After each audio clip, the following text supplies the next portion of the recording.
todo el día con su pelota jugando, para bañarse, para dormir, para ir a la calle.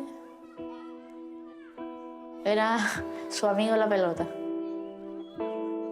Feliz, alegre y podía dar cualquier juguete, pero él quería su pelota.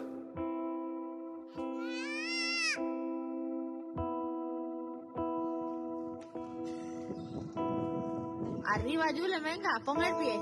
Móntate, venga. Así no, tío. De pie, con el pie ahí, llévalo, venga. Como una patineta, vamos, venga. Llévalo. Con el otro pie.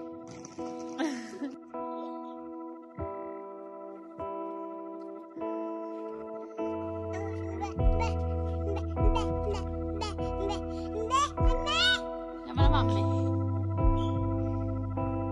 Dile, mami, me tiene abandonada.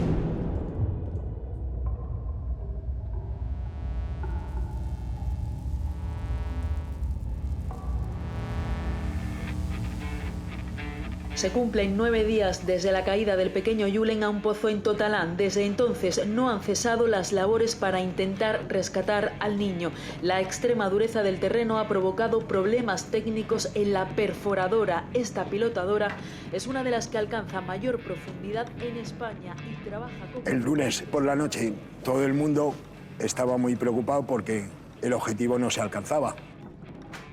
Cuando el Kelly se rompió, no bajaba. Lo desmontamos allí en muy poco tiempo, con la colaboración de todos.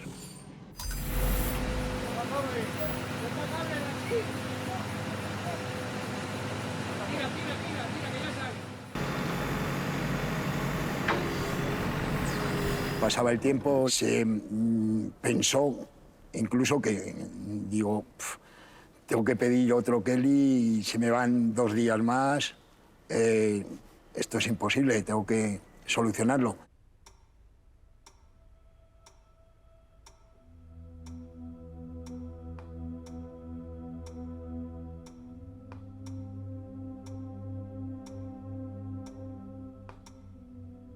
Ya empezamos a conocer información sobre la familia, que aquello no era la primera tragedia que pasaban. Ya habían perdido a un niño con solo 3 años que se llamaba Oliver y Julen era el segundo hijo.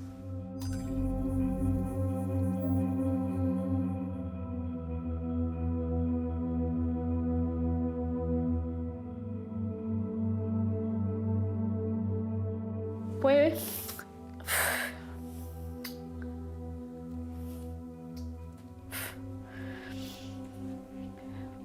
es que con él lo he pasado muy mal, la verdad, con Oliver. Pero fue el primero y fue... Es que no sé. La peor cosa que creo yo que le puede pasar a un ser humano, a un padre, que es perder un hijo y me pillo trabajando fuera y... Pues yo estaba dando un paseo por la playa cuando su padre se fue, porque él no paraba de llorar y me lo llevé a la playa para que una mejilla se despejara. Y me dijo, mami, me encuentro cansado la primera vez y me dijo, mami, ya me encuentro bien, lo solté. Y la segunda vez que me lo dijo, pues ya no me dio tiempo.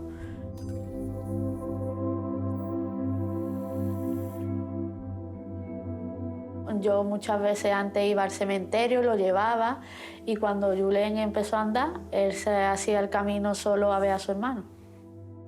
Pues un palo que siempre va a estar con nosotros. Nosotros lo tenemos siempre presente y la vida que nos tocó y a base de fuerza, cariño y amor, tirando hacia adelante.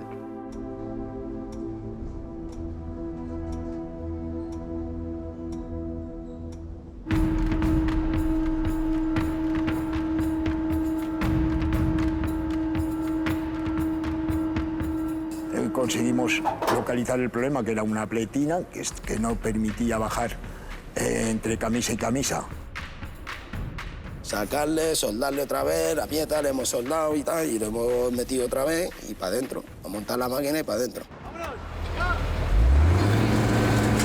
Como se pudo, lo hemos arreglado y otra vez a funcionar.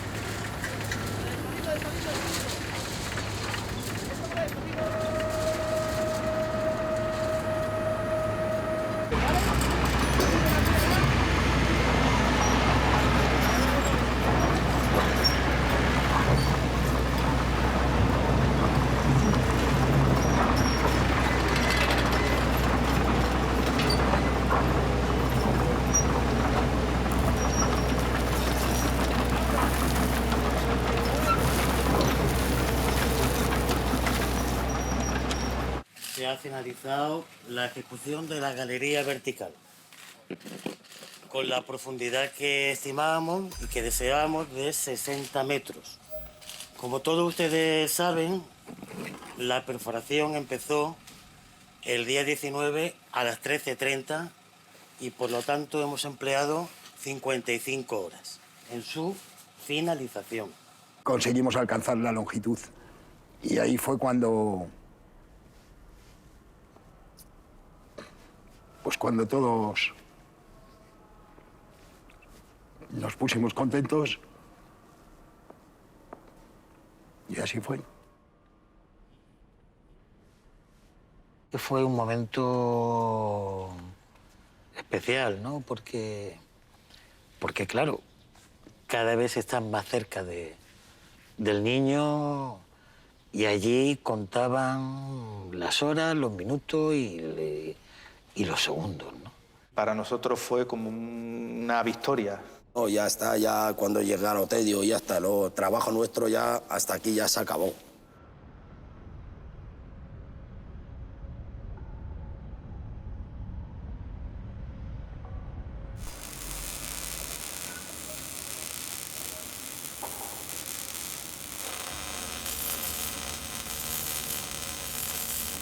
Una vez que se termina la perforación, se tenía que proteger la excavación para deslizar la cabina de donde se iba a hacer el rescate, ¿no?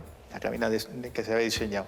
Y ese tubo ahí había que montarlo porque venía por tramos de 6 metros. Montabas el primer tubo y después montabas el siguiente tubo, lo soldabas in situ en la boca del pozo, bajabas los otros dos, montabas el tercero, así hasta los 60 metros. El segundo tubo le tenemos que realizar un hueco que es la ventana donde luego, cuando esté colocado al final, por donde los mineros tienen que hacer el túnel de acceso para llegar al otro pozo. Una soldadura tardaba como 1 hora o así y eran 3 soldadores al mismo tiempo.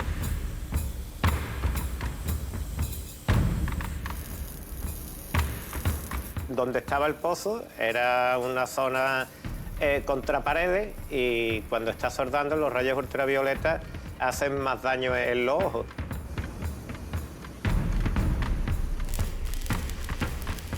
Los soldadores terminaron con los ojos quemados y atendidos por los médicos porque tenían los ojos irritados, rojos, después de estar 10, 12 horas soldando.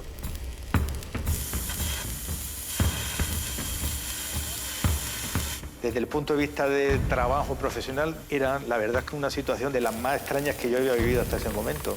Gente que tenía los ojos completamente rojos, completamente ensangrentados y seguían soldando porque no había otros que lo hicieran.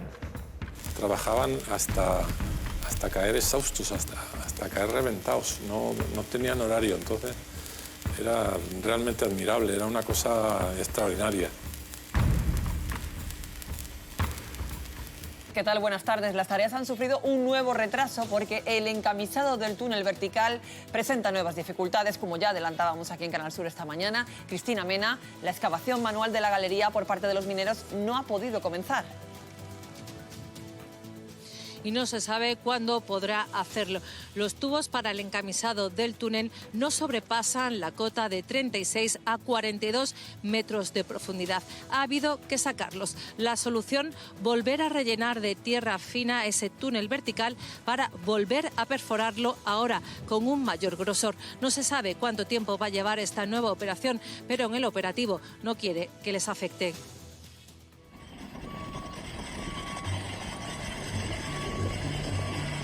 Saltaron la alarma, tuvimos que disponibilizar una grúa, sacamos la camisa fuera,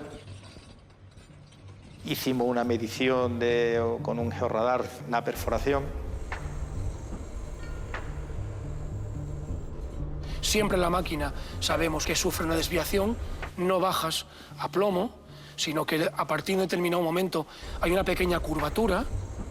El problema son las consecuencias de pasar de un material más blando a uno más duro. Cada vez que coincidía incluso una zona de falla, a diferencia de dureza del material, la cabeza de la perforadora se nos desviaba. Es algo que arriba no eres consciente de pequeñas desviaciones de esa índole, no eres consciente.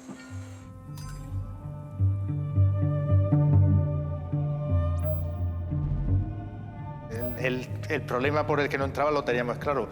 Lo que en ese momento no teníamos claro si el problema tenía solución. Todo el equipo que estábamos allí lo pasamos francamente mal, porque no sabíamos si después de los 3-4 días que habíamos llegado allí, igual teníamos que empezar otra vez.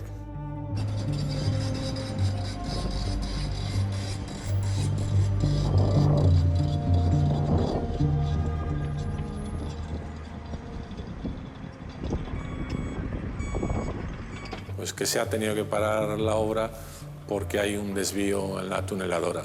Eso ni siquiera yo lo entendía, cómo lo va a entender un padre o una madre, ¿no?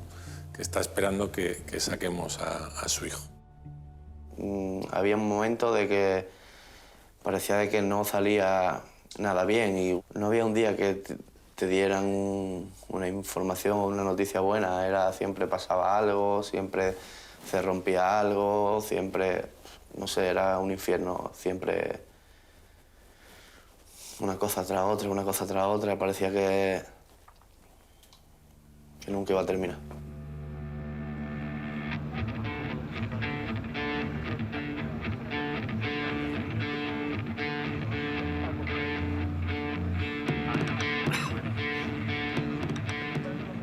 Lo que se hizo fue reperforarlo, ensancharlo, para absorber esa posible excentricidad y que entrase la camisa.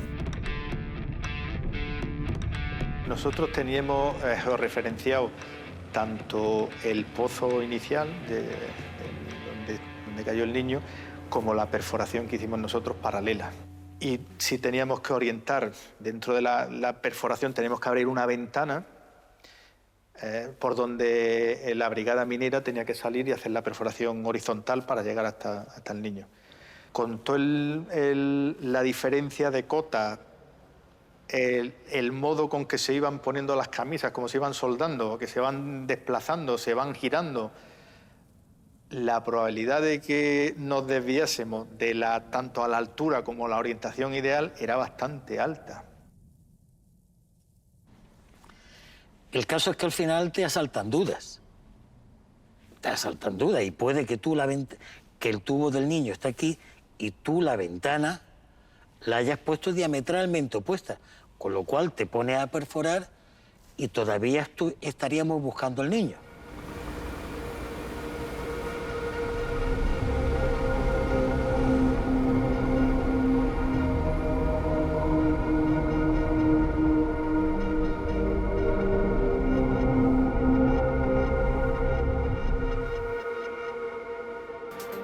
Los equipos de salvamento minero tienen por delante un trabajo difícil y delicado. Una vez entubado el pozo, bajarán con equipos de oxígeno para construir manualmente una galería que les conduzca hasta el lugar en el que se encuentra el pequeño Julen. Una galería que deberán ir apuntalando con maderas para evitar derrumbes. Serán unos 4 metros que cavarán a pico y pala. Un trabajo que será lento, sobre todo si aparecen dificultades en el terreno, como ya ha ocurrido durante la perforación del pozo. Nuestra planificación iba pues entrar con equipos, hacer el trabajo lo más rápido, entiéndase rápido, como intentar estar operativos en el menor tiempo posible. Y bueno, ya confirmamos lógicamente los parámetros topográficos y las dificultades añadidas.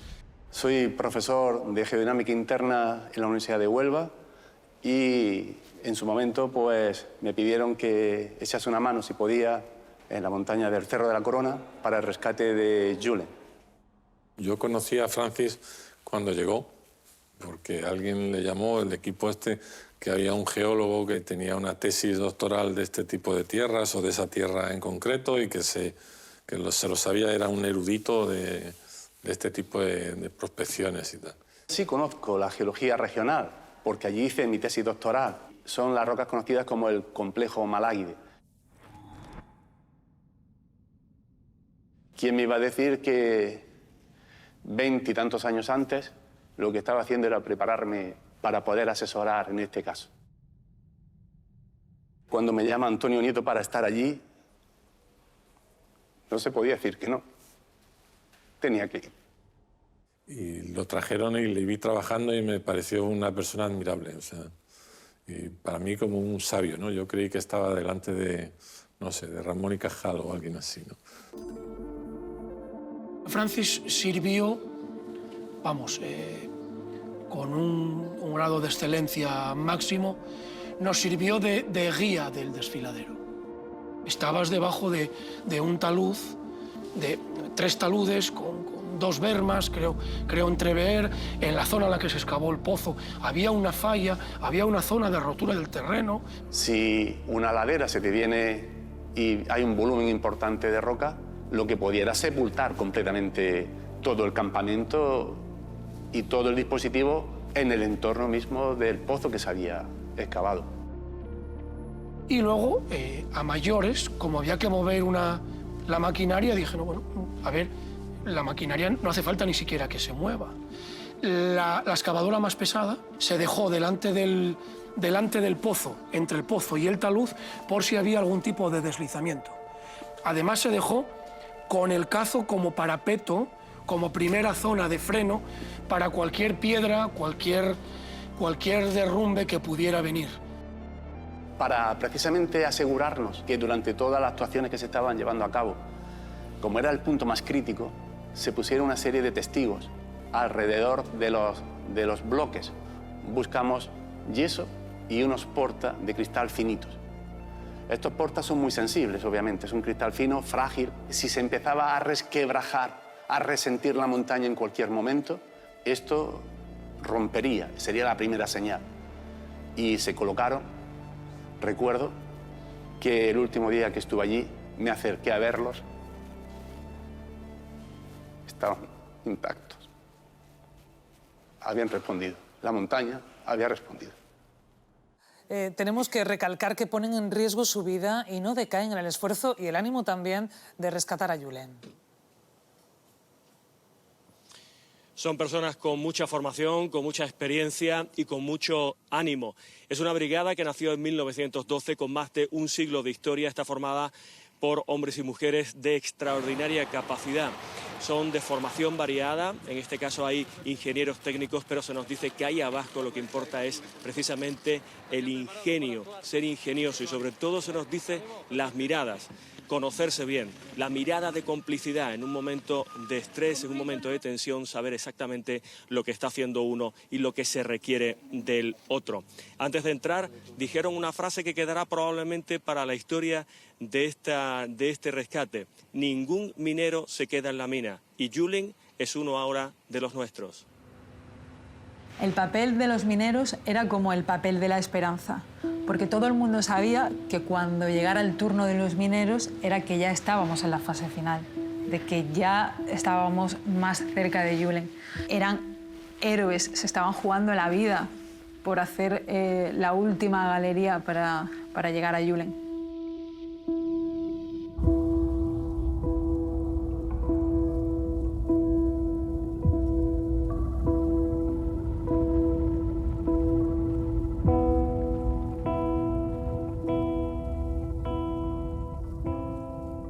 Cuando vi bajar por primera vez a los mineros en la cápsula, fue un momento muy emocionante, muy emocionante.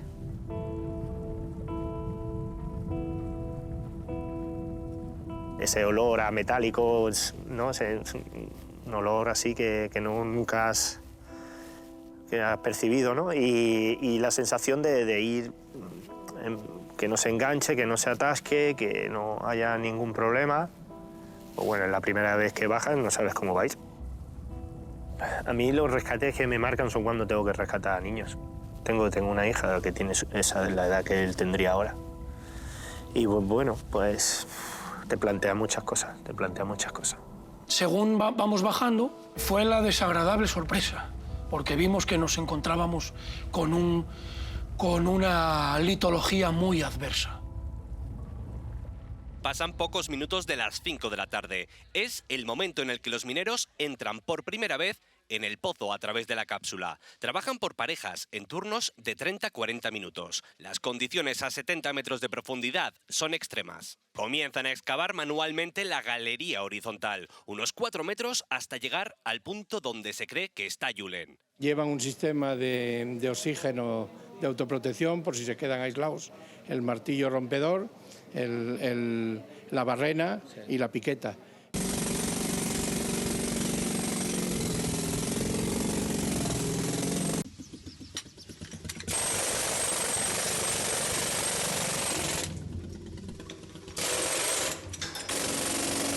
Lo que se estaban encontrando, la dureza de la roca, no se la encontraban normalmente en sus trabajos. O sea, decía, qué duro está esto, qué duro está esto, ¿no? Y eso que previamente, Francis, bueno, pues había llegado a un conocimiento de que sabía cómo los pliegues que se iban a encontrar, el ángulo en el que se iban a encontrar, cómo lo tenían que picar, cómo lo tenían que enfocar.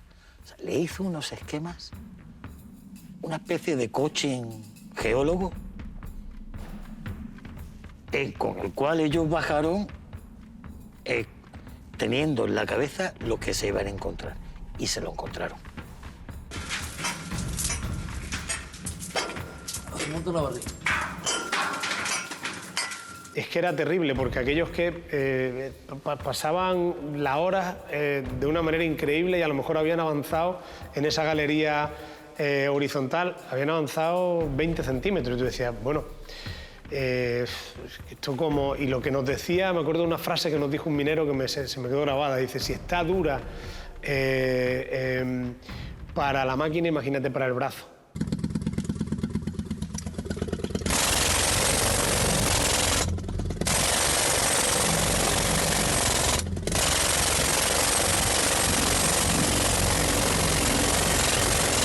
Al metro y medio de avance ya no teníamos ninguna capacidad de manualmente poder ni siquiera prácticamente picar algo, porque teníamos un nivel calcáreo de una dureza extrema. Y empiezan a plantear la posibilidad de hacer microvoladuras. La brigada no había empleado esta técnica nunca, y la Guardia Civil había empleado incipiente y someramente en algún rescate y algún problema de rescates en cuevas en espeleología.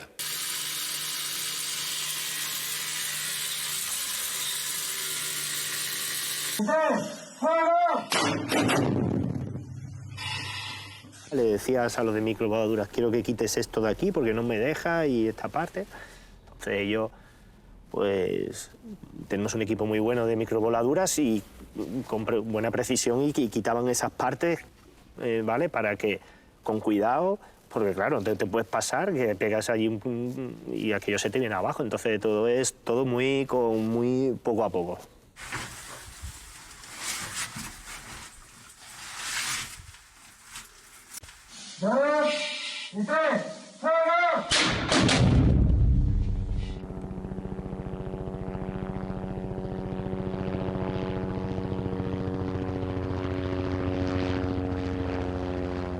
El mismo viernes surge la duda porque teníamos datos del geólogo que trabajaba con nosotros de que no descartaba que nos encontrásemos con más piedras y entonces se dispara una alarma para Guardia Civil de que hacen falta más especialistas, otros 2 especialistas en microvoladuras y más explosivos.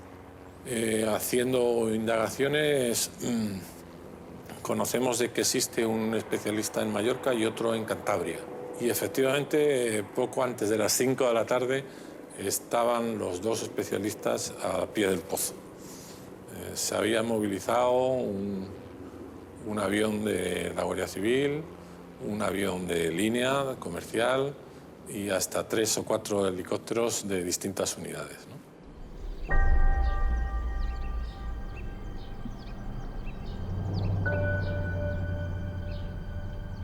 Hola, buenas tardes. La montaña está marcando el ritmo del rescate. Lo lleva haciendo desde el primer día y especialmente en esta última fase. Los mineros excavan la galería desde hace 21 horas y han logrado avanzar casi 2 metros. Están cavando a mano, un terreno rocoso, especialmente duro. Han necesitado 3 microvoladuras para poder ayudar en esas labores de picar piedra. Microvoladuras que consumen 2 horas entre prepararlas y acondicionar ese hueco.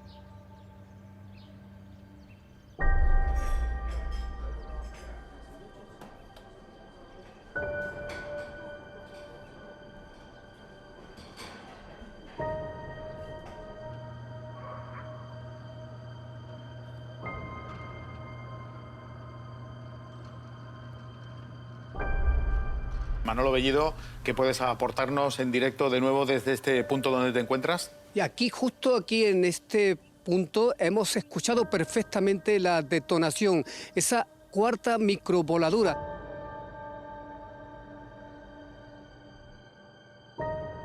Estamos prácticamente tocando con las manos el sitio en donde creemos que se encuentra alojado el pequeño Julen desde hace 13 días. Fue el domingo día 13 cuando se lo tragó literalmente la montaña por un agujero.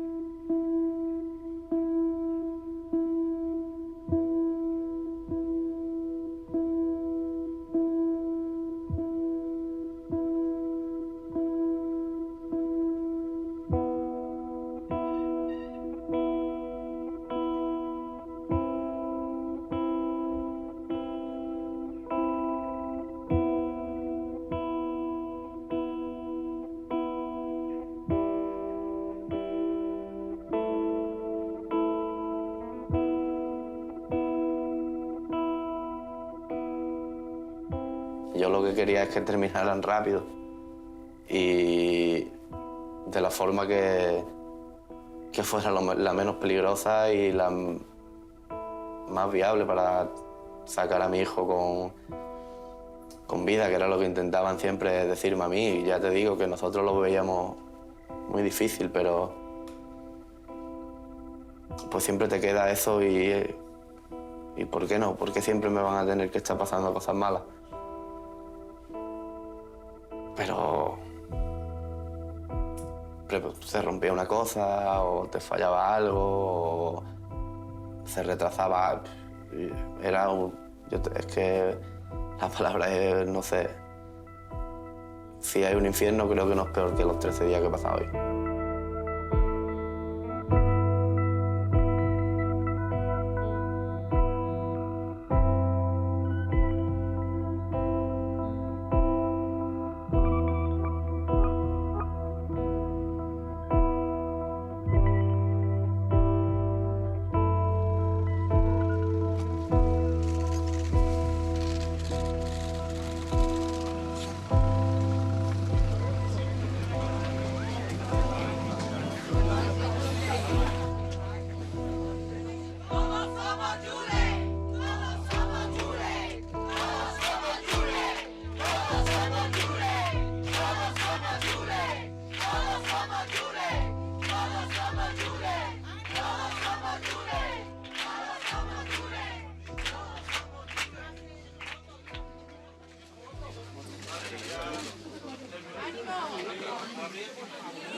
se conectó con el otro pozo, pues abrieron y tal, y con una cámara hizo unas fotos para ver qué había.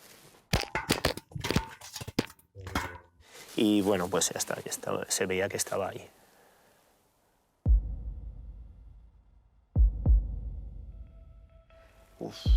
Recuerdo que fue un momento de la noche profunda, todas las luces se habían oscurecido y había un silencio tremendo. Fue algo duro.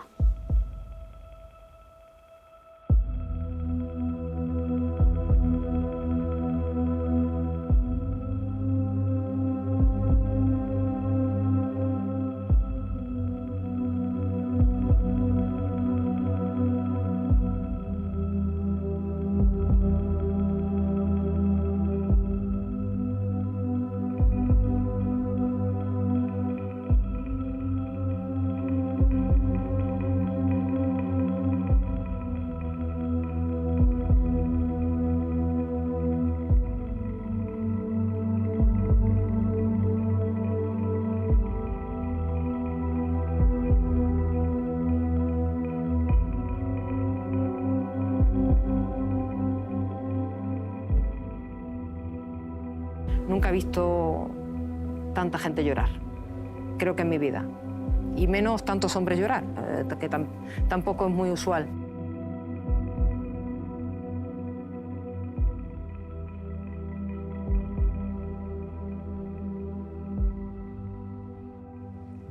Por un lado,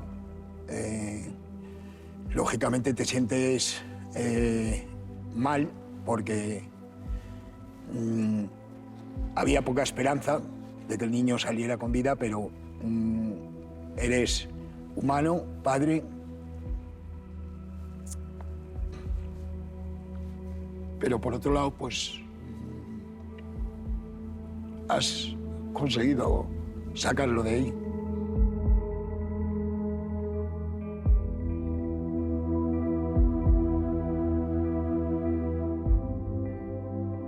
No podía parar de pensar en qué podría haber sentido el niño, en qué podrían sentir esos padres, en qué podría sentir esa familia. Era como el hecho de que necesitaba encontrar la forma de consolarles, pero no sabía cómo. ¿Cómo vas a consolar a unos padres que han perdido a 2 hijos?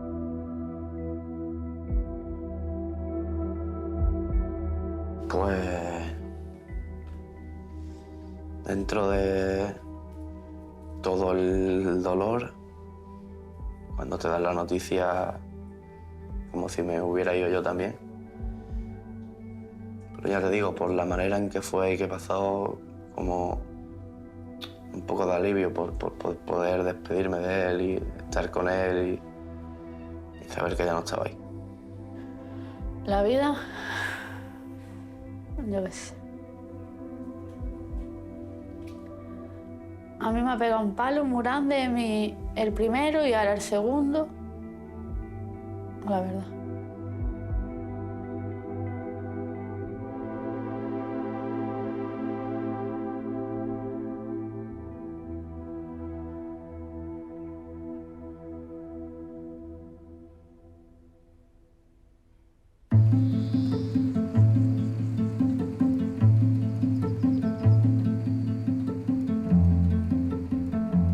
Cuando vuelves a Madrid, te tiras mucho tiempo pensando en qué es lo que podíamos haber hecho y no hemos hecho, de qué manera, si surge este problema, se puede mejorar. Cuando ya todo termina, por supuesto que surge la reflexión de que cómo puede haber pozos abiertos así, suponiendo un riesgo, ¿no? Sobre todo para menores. Y efectivamente se llevó a cabo por parte de la Guardia Civil un plan para detectarlos y para ponerlos sobre seguro. Al finalizar todas las actuaciones judiciales, se le dieron unas pendientes que garantizaban la estabilidad de esos macizos rocosos. Se tardó del orden de 2 semanas. Y una vez que se terminaron esas operaciones, pues se contactó con todas las empresas, todos los responsables, a nivel de empresas se pidieron facturas por todos los trabajos. Al final la obra costó 680.000 euros. Y hubo que pagar pues a 30 y tantas empresas que participaron. Los días y semanas y meses posteriores, pues tanto premio y tanta enhorabuena y tanto halago, pues volví a tener sentimientos encontrados. Nosotros necesitábamos pasar página, ¿no? Tú al día siguiente tienes que seguir trabajando y tú al día siguiente te vas a encontrar a otra persona que va a necesitar de tu ayuda, vas a necesitar estar bien. Había otro caso igual en Marruecos y estaba ya preparado para irse. Le llamó hasta Antonio. Lo llama, si quieren, llevamos la máquina para allá porque estaba en Canarias. Digo, mira, lo tengo en el puerto. Era, pero menos metros, 32 metros. ¿Qué va a hacer? Son niños. Pues todo este trabajo que se desarrolló allí, que quede en que solamente hicimos lo que tuvimos que hacer. Nuestra obligación como personas y como ingenieros. Eso es lo único que hicimos.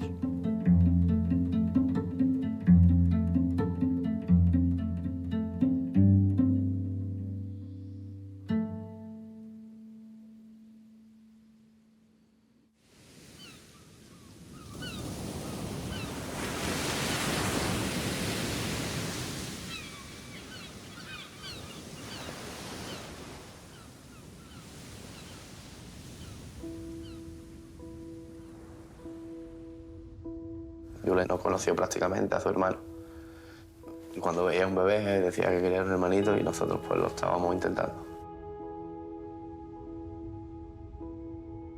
Nosotros tuvimos primero a Oliver, después Julen y ahora tenemos a Leina, que tiene 14 meses, está empezando con sus primeros pasos, es decir, papá, mamá y...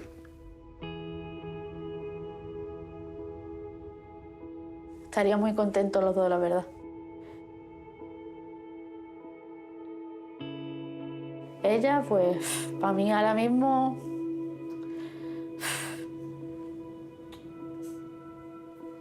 la mejor que tengo.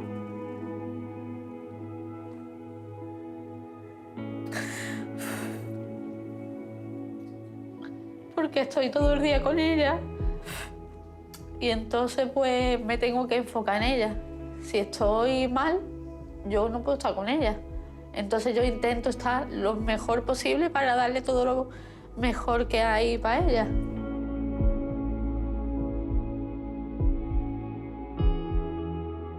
Mi niña es ahora mismo la luz de un cielo negro que teníamos. Nos da vida, nos da alegría. Lo que nos ha pasado en nuestra vida es una cosa que siempre va a estar con nosotros, pero eso no se lo podemos transmitir a ella. Y es nuestro motor, nuestra ganas de vivir, de levantarte, de acostarte, de levantarte y verla, dormirte y verla.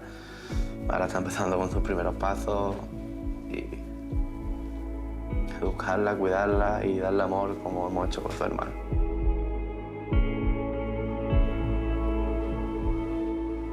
Intento no pensar tanto en lo negativo. Cuando me siento mal, miro mi móvil y veo mis niños. Pero también la miro a ella y se me quita un poquito.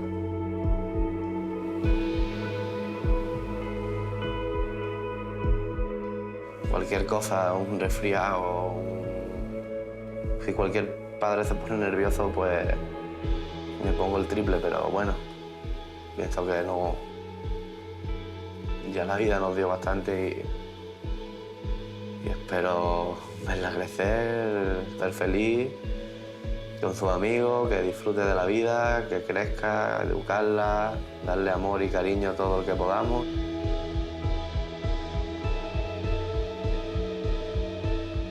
Yo he intentado quedarme con todo lo bueno y lo peor intentar tenerlo en la cabeza lo menos posible y es muy difícil porque es muy difícil. Porque es una cosa que puede sobrevivir, pero pienso que superar es imposible.